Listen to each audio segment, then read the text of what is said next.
We need to have a talk.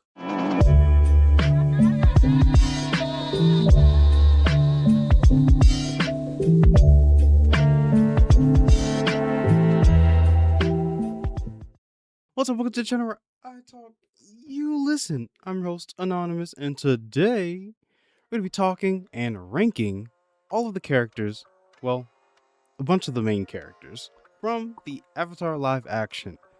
And included in this list is the Avatar live action movie. So, we know what to do with those characters. But before we get started, how many of you guys are watching the live action Airbenders season 2? Just raise your hand in the comments. And let me know what you guys think of it before I go in and destroy it. Alright, so here are my thoughts on season 2. I think season 2 is slightly better than season 1, but there are a lot of things missing from the show. It almost feels like they're just doing a speed run of the series, which is crazy, which is just ridiculous. My biggest argument here is that majority of these shows that are adapting, well, not even just the shows that are adapting anime and stuff, animations and whatnot, just trying to tell a full story within 8 episodes is just not good. Every time a show comes out that has only 8 episodes, it feels rushed. Everything feels like it's moving at a very fast pace. There's no time to slow down because they need to get through everything, all the little marks, right? All the little marks and arcs and whatnot, which in the Avatar's case is book 2. They want to try to fit all of book 2 in 7 episodes, which is crazy. That's crazy, guys. You remember when shows used to have 24 episodes, like live action TV shows, right? And then now they used to be like 23 minutes or so, but now they're like an hour long. And it's like, yeah, sure, you can say that 7 hours of content is enough, but it's not. Now, what I will say about season 2 is that I did enjoy episode 2 the most. I think that episode did the best groundwork, at least for Zuko, on Zuko's behalf. You know, they showed him as a child. I think the show would just be better if they focused on Zuko. You know, everyone knows, well, majority of the people know about the Airbender show, right? And so if you haven't by now, just go watch it. It's been like 20 years since it's been out. But I think that it would have been better if they would have just told a Zuko story and just had like Aang and them pass by, right? Like we already know how the show is supposed to go. We've already done that. So why not just make either your own Avatar series or focus on a different character and see what they went through over the course of the original series? To me, that sounds like a better play. And what I've seen online is majority of people just don't like the series. Now, if you do like the series, that's fine. But I think that it's definitely a bit cringy, and it's a lot of skipping ahead and meshing together a bunch of the episodes to meet some sort of quota. And honestly, it's not good. I think that season 2 again was the best episode, and the second half of the show is really, really bad. Just so bad. Especially episode 6. It just feels like it's just trailing on and on and on. Just get through it already. They're still in Ba Sing Se. They spent more than half of the season in Ba Sing Se. Spoiler alert if you haven't watched it. The freaking library is in Ba Sing Se. Huh? Uncle Iroh didn't get to sing his song for his son? Huh? What else? What else? This new character, Faye, that they introduced? Huh? It's like, They're wasting time on things that don't even exist within the realm of Avatar rather than getting to the point, which is really ironic considering they only have 7 episodes to do it. So, like, I just feel like they're just really bad at time management. They don't understand how to get to the main points and do the series right.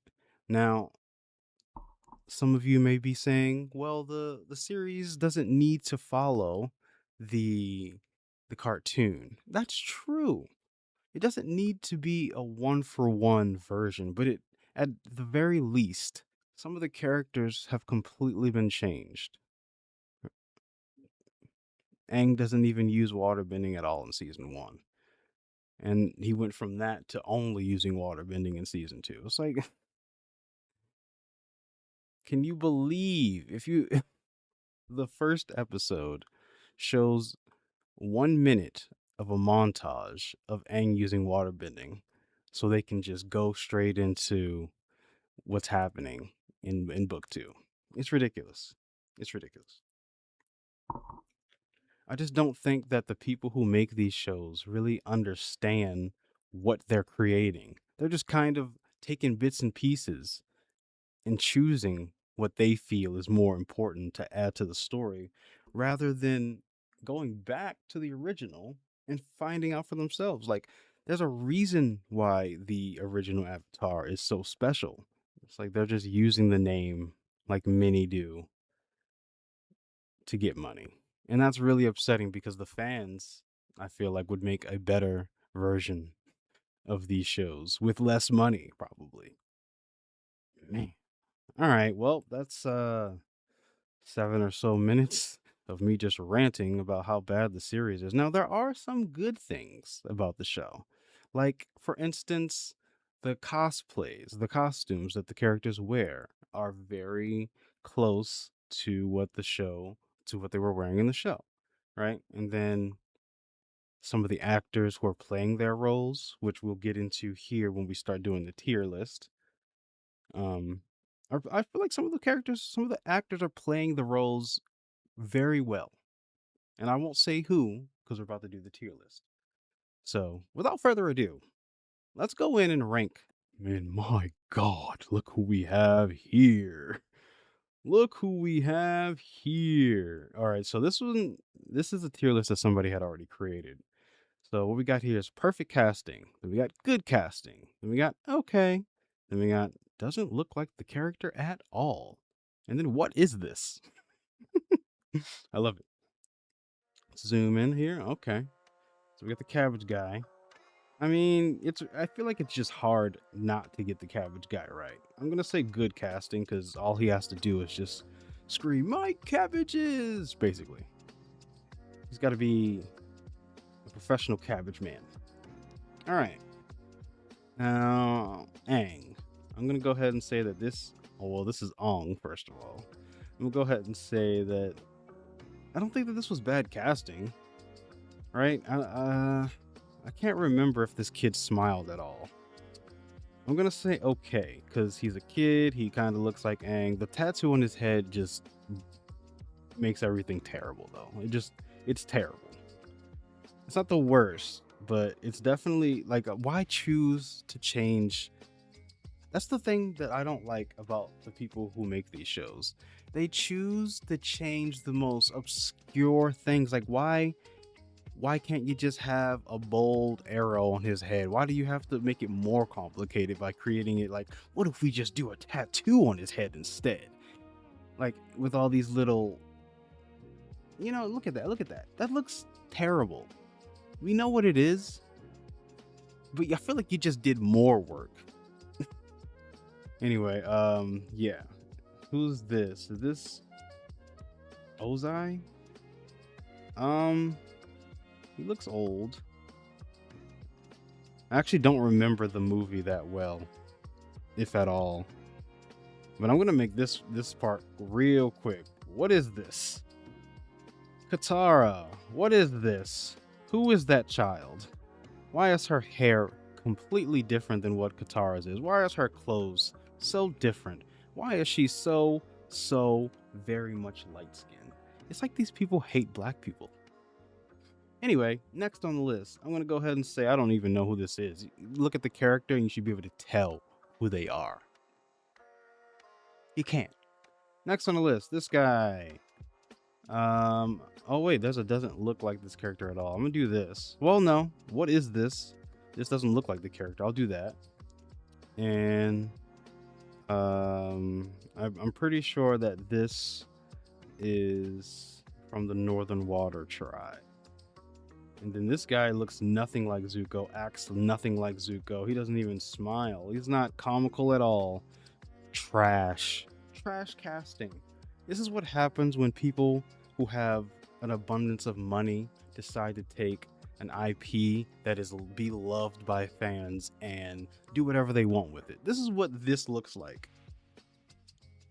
I'm gonna say that this is probably the best casting in the whole movie. I really don't remember it that well, but we'll say that the Moon Goddess is okay. Zuko's casting, garbage. Now that we've got all of the movie ones out the way, we can finally get to the good stuff. Okay. Now, let's start with Aang. Season 1 Aang is okay. Now, here's my reasoning. I think that he looks more like Aang, right? And that at the very least they call him Aang.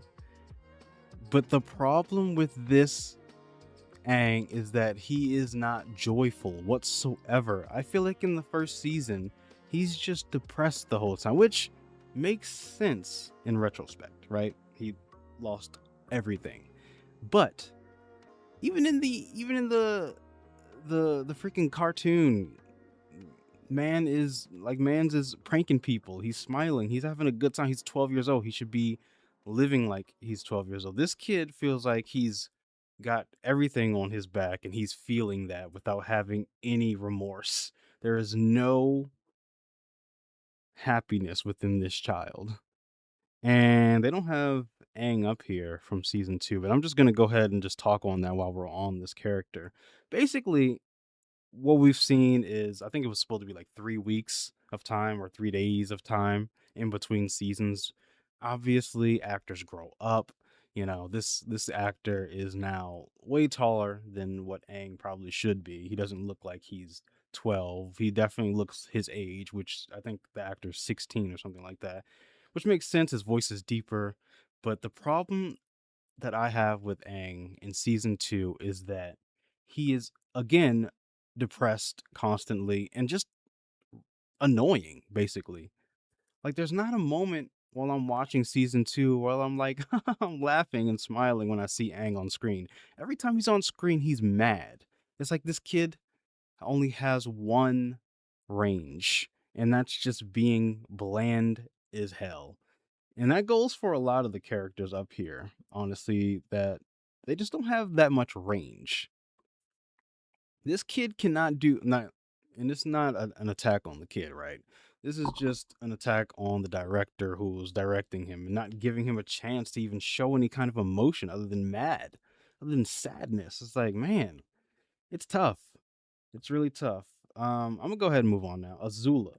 Now, here's where we get to the good stuff. I'm not gonna say perfect casting, but I do like this Azula. Now, I've seen a bunch of people who say they don't like this Azula, and that's your opinion. But to me, I think that she's doing a good Azula. To me, it feels like she watched the show. She's even giving off kind of like this Azula vibe within her voice. Like she's very diplomatic. She seems very threatening. This actor is confident in the Azula role, and I'm not mad at her. I'm not mad at it whatsoever. I think that again, it's really easy to do Cabbage Patch Man, but Azula is definitely one of the harder characters to pull off. And while I'm watching the show, I'm definitely feeling like she's a good threat. When I first saw the trailer, I wasn't quite sure if we were gonna get a very threatening Azula, but after watching it, I think that she's doing a pretty good job. You know, based off of what they have to act on, whatever the director gives them, I think that she's doing the best that she possibly can. She's definitely better than a lot of the other people coming up. So here we go. Boomy. This Boomy just reminds me of a hobo for some reason. Now I'm not gonna say he doesn't look like the character. I think he's okay. I think Boomy is just a little bit more quirky, a little bit more funny, but it's definitely harder to pull that off in a live action. So I think that this guy is doing his best. I might even say that this is a good Boomy. He's not as ripped as Boomy, right? But I think that he's doing his best. Like, I'm not cringing whenever this character is on screen, besides the fact that supposed to be missing a tooth, but you can clearly see that his tooth is just painted black in some of the scenes. So I'm like looking at it, staring at it like, man, they could have covered that up better, but it is what it is. All right, next on the list, Uncle Iroh. I think this is one of the best castings in the show. When you look at this guy, you think Uncle Iroh. When you look in this guy's eyes, you think innocent. This guy has a very kind face. He has very kind eyes. I think that he's doing a magnificent job at playing Uncle Iroh.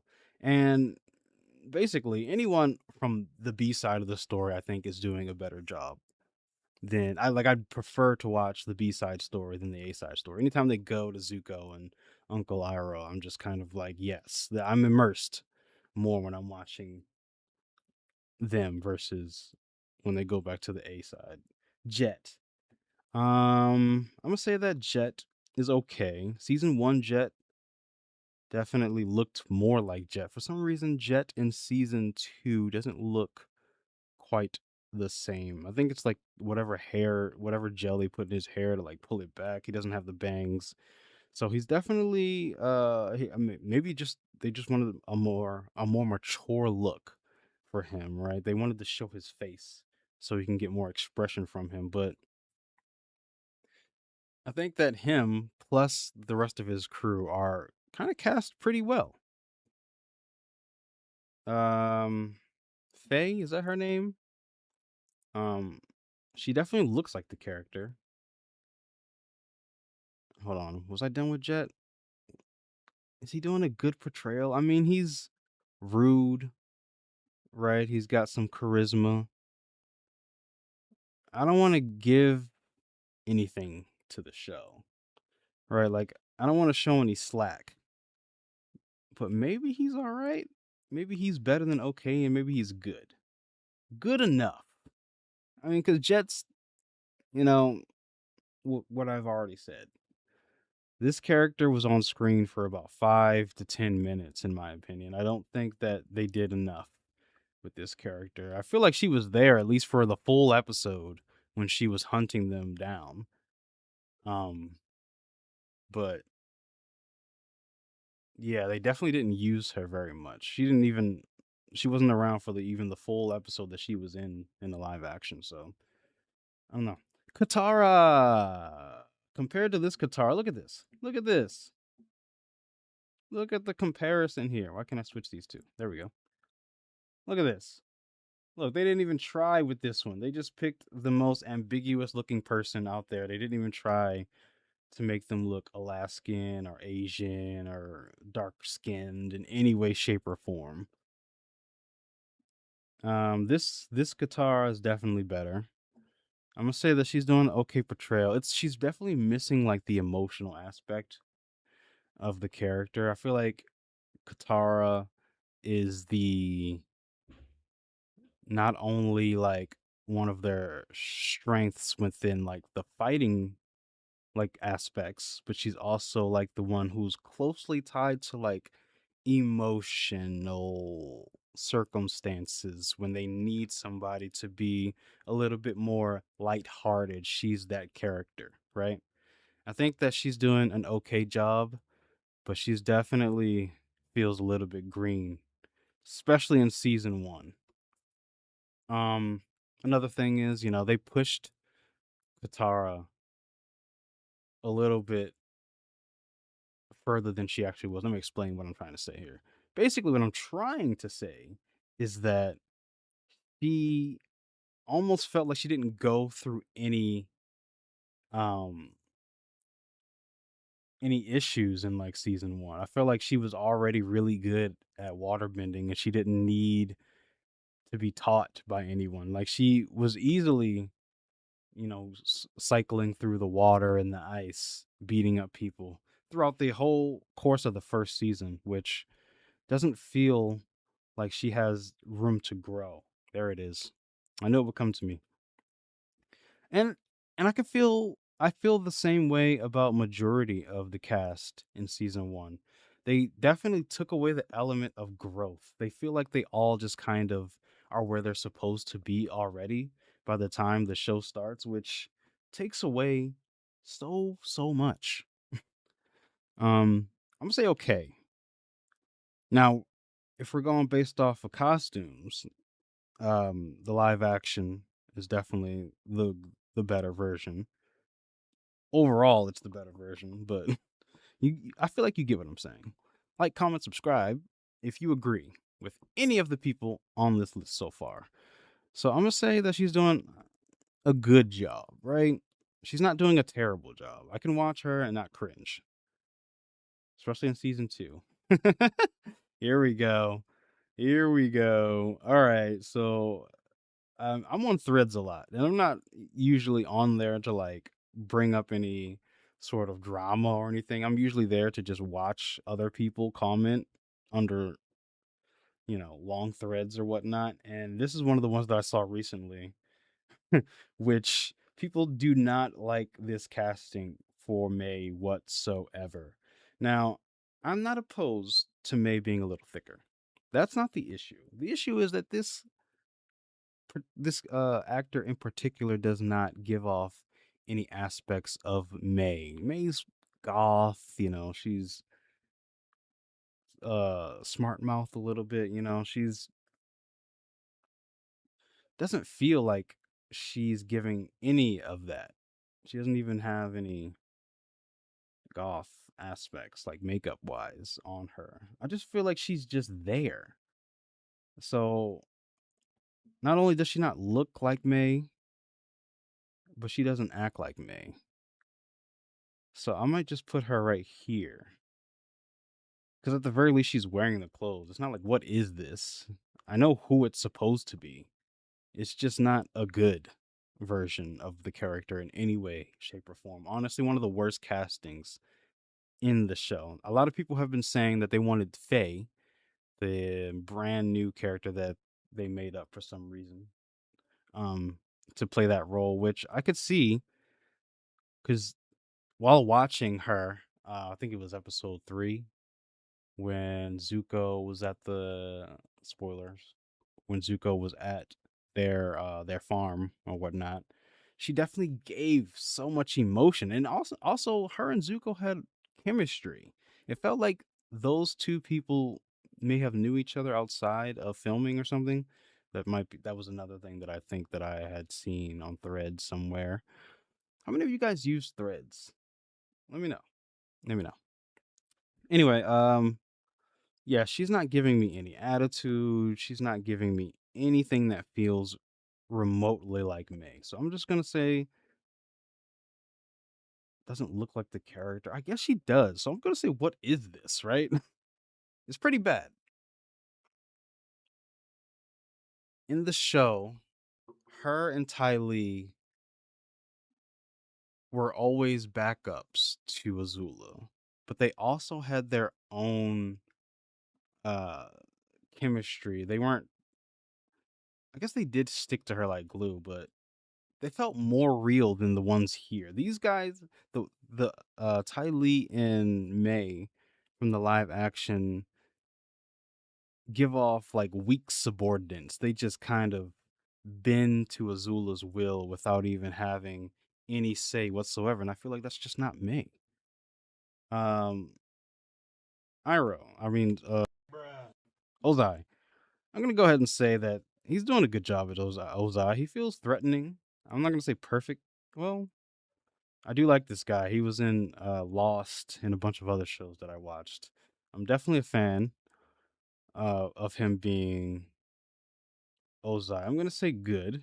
Well, there's not really much to Ozai in the show. We see him very briefly. throughout the course of the animation, the cartoon, right? So there's not too much to give this actor besides be rude as possible and be demanding and threatening, which he does all of those things pretty well. And he looks like him. So I'm going to go ahead and say, yeah, that's as close to as perfect casting as you could probably get. Next, I don't know why they chose this guy. He has a bald head. He reminds me of a different character, but from Korra. Now, if I put these two up beside each other, I'd even say that this version, unfortunately, from the movie looks closer to the character from the show. And let me just look that up real quick. I gotta remember what that man looks like.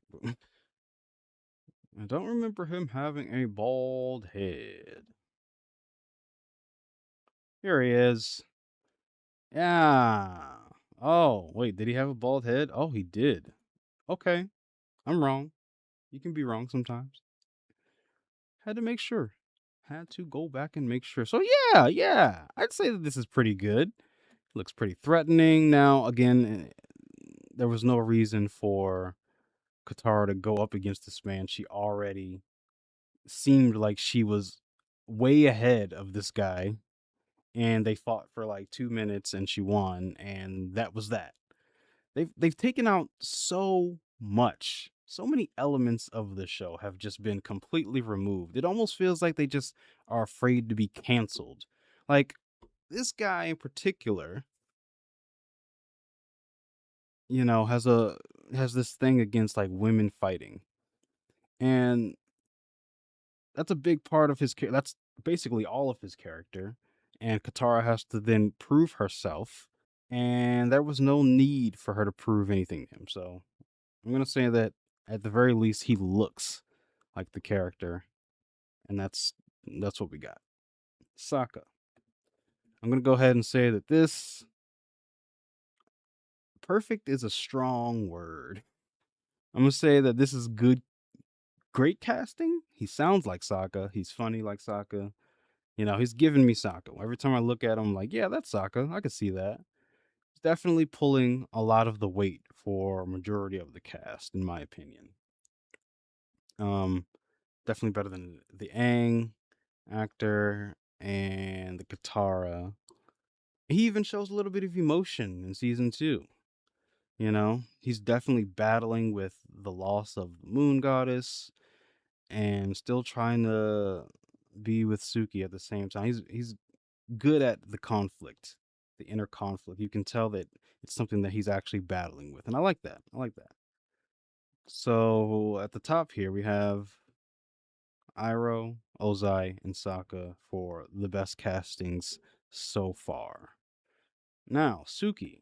Suki is another one of those characters that's just kind of easy to pin down. I feel like she is a good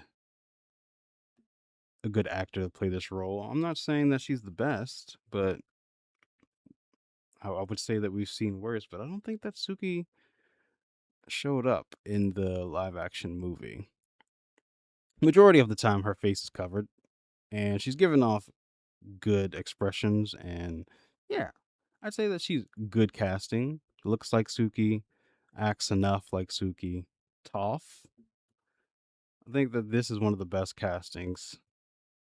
Um, for some reason, people have issue with this, but I guess that's just what people do. They just find the most littlest things, the littlest details to have problems with, and just blow it up so it's a big issue. Like they complain about her wig. But it's whatever to me. Honestly, I think that she's doing a good job. She's definitely giving off Toph, and I think that this is one of the best directed characters in the show. Yeah, yeah, I'm cool with that. Toph, Ty Lee, another good one. You can't really get too much better than Shopping for your next car? what the hell? You can't really get too much better than this for Ty Lee. She looks like Ty Lee, acts like Ty Lee. She's got the the ability to um, be serious when she's fighting, and then also be silly when she's not. So yeah, I'm down for that casting as well. Now at the top we have these lovely five characters here, and at the end we might switch things up. I don't know, but for now that's good. I'd say that this is a pretty decent version. Like again, this just feels like another one of those characters that's just kind of hard to mess up. She just has to be nice, calm, loving, and willing to put herself at risk and know what the risks even are. Again, it's she's Sokka's love interest, but she's also the moon goddess. I think that she did a good job, right? There's not too many things that I can complain about for this actor in particular.